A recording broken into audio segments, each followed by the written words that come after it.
तुलसी का पौधा वृंदा की धार्मिक कथा। हर घर में पूजे जाने वाली तुलसी माता परम पावन पवित्र मानी जाती है। भगवान विष्णु अपना भोग तुलसी पत्र के बिना स्वीकार नहीं करते। क्यों है तुलसी का इतना महत्व? कहाँ से आया तुलसी का पौधा? कैसे हुई इसकी उत्पत्ति?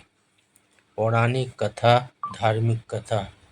पौराणिक काल में एक थी लड़की, नाम था वृंदा।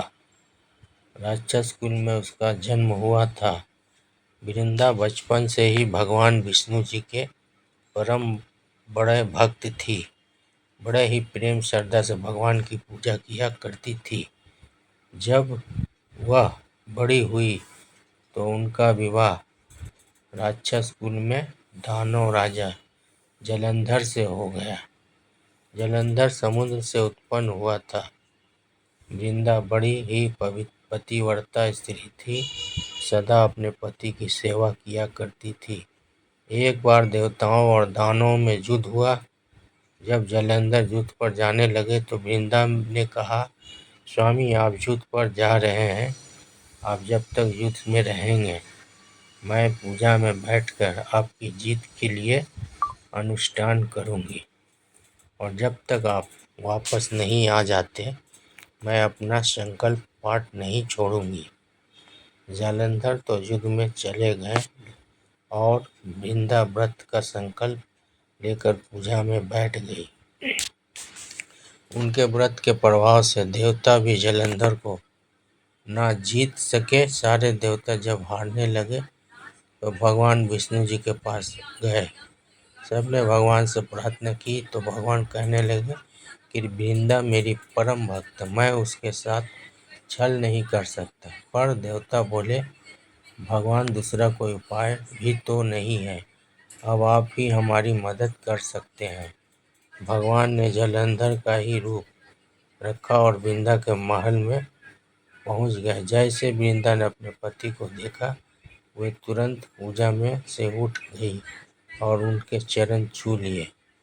जैसे ही उनका संकल्प टूटा, युद्ध में देवताओं ने जालंधर को मार दिया और इसका सिर काट कर अलग कर दिया।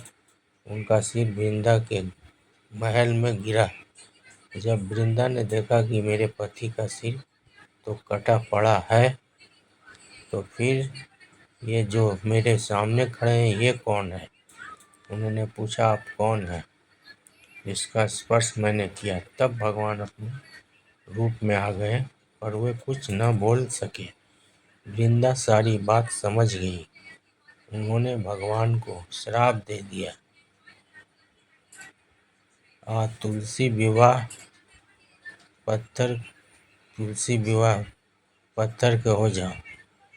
भगवान तुरंत पत्थर के हो गए। सभी देवता हाहाकार करने लगे। लक्ष्मी जी रोने लगी और प्रार्थना करने लगी। तब वृंदा जी ने भगवान को वापस वैसा ही कर दिया और अपने पति का सिर लेकर वह सती हो गई।